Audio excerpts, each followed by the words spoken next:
एक बार की बात है, एक गांव में गरीब किसान अपनी पत्नी के साथ रहता था। उसके पास एक गाय और थोड़ी सी खेती के लिए जमीन थी, जहां वह दिन भर अपने खेतों में काम करता था, तब कहीं जाकर उसे खाने के लिए अनाज हो पाते थे।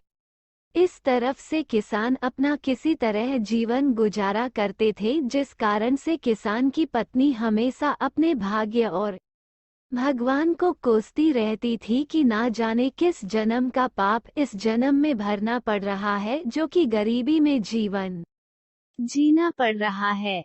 पत्नी की बातों को सुनकर किसान मन ही मन खुद को और अपने भाग्य को कोसता रहता था कि न जाने कब उसके किस्मत के भाग्य बदलेगे। एक दिन की बात है, दोपहर का समय था। किसान खेतों से आकर अपने घर पर अपनी पत्नी के साथ खाना खाने जा रहा था कि इतने में एक साधु महाराज भिक्षा मांगते हुए उसके दरवाजे पर पहुंचे और भिक्षा मांगने लगे। तो इतने में किसान घर के बाहर आया और बोला, साधु महाराज, हम सभी पहले से इतने गरीब है और किसी तरह अपना जीवन गुजार रहे हैं, और ऐसे में हम आपको कहाँ से दान दे।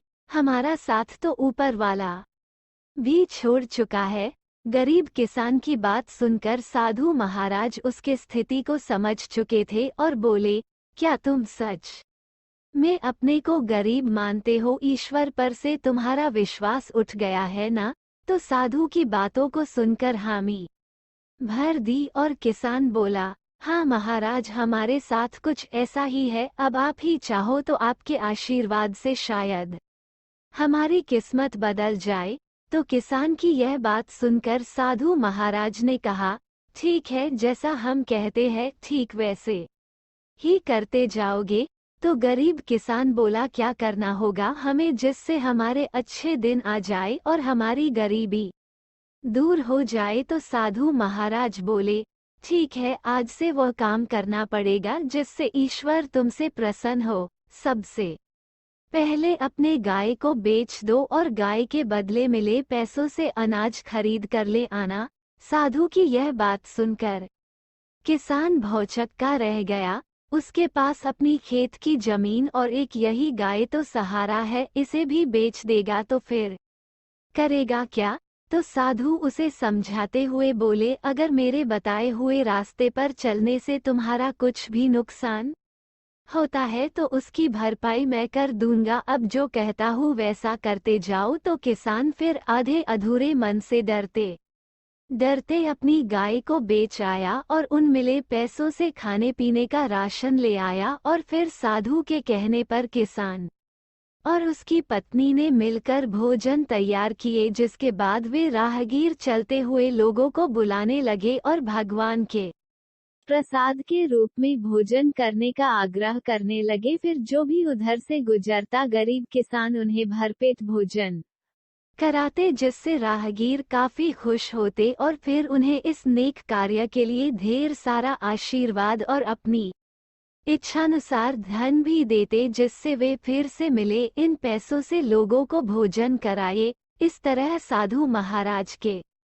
कहने पर यह रोज का सिलसिला चलने लगा। हर दिन गरीब किसान अब मिले पैसों से भोजन प्रबंध करते, जिससे राह चलते लोग प्रतिदिन उसके यहाँ भोजन करते और दान के रूप में किसान को कुछ ना कुछ धन जरूर देते जाते, जिससे गरीब किसान के दान की बात धीरे धीरे दूर दूर तक फैलने लगी थी। फिर धीरे बड़े बड़े नगरों के सेठ, साहूकार, व्यापारी, राजदरबारी, जो कोई भी उस गांव से गुजरता उस किसान के यहाँ ही भोजन करता और बदले में किसान को इस महान कार्य के लिए ढेर सारा धन भी देते जाते थे, जिससे धीरे धीरे गरीब किसान मिले पैसों से अमीर होने लगा और अब एक गाय के बदले कई ढेर सारे गाय खरीद लाए और अपने भोजन कार्य को भी बढ़ाने लगा।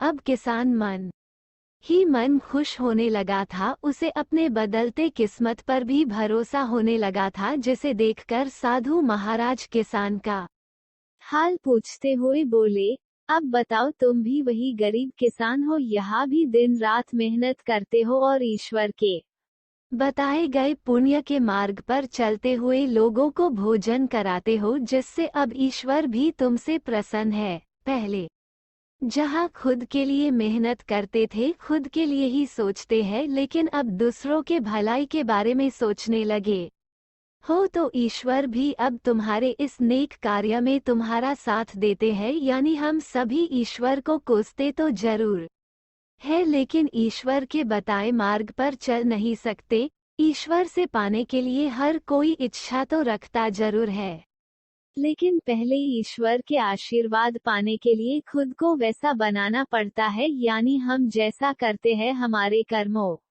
के अनुसार ही हमारे भाग्य का निर्धारण होता है। साधु की यह बात को सुनकर किसान को अब समझ में आ गया था। अगर सच में जीवन में अमीर बनना है तो सबसे पहले हमें अपनी सोच बदलनी होगी। अपने लिए तो हर कोई जीता है, यदि हम दूसरों के लिए जीना शुरू करते हैं तो ईश्वर भी हमारी सहायता जरूर करते हैं।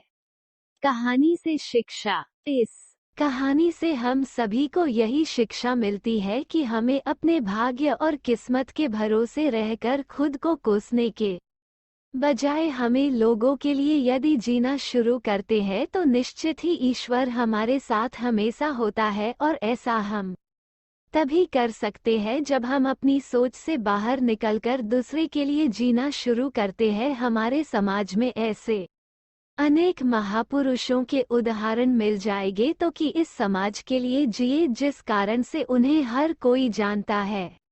जो सिर्फ अपने लिए जीते हैं वे अपने जीवन को एक निश्चित ही दायरे में जिक्र चले जाते हैं, फिर उनके बाद उन्हें कोई नहीं याद करता। जबकि जो लोग समाज के लिए जीते हैं वे इतिहास बनाकर भले ही इस दुनिया से चले जाते हो, लेकिन वे हमेशा ही सबके लिए में याद रहते हैं। बड़ा सोचे तभी तो बड़ा बनोगे। इस तरह यदि हमें भी अपने जीवन में आगे बढ़ना है तो अपनी सोच बदलनी होगी और खुद के बजाय अपने लोगों, अपने देश के बारे में सोचना चाहिए। तभी हम जीवन पाने का सही महत्व जान पाएंगे और दूसरों के लिए उदाहरण बन पाएंगे।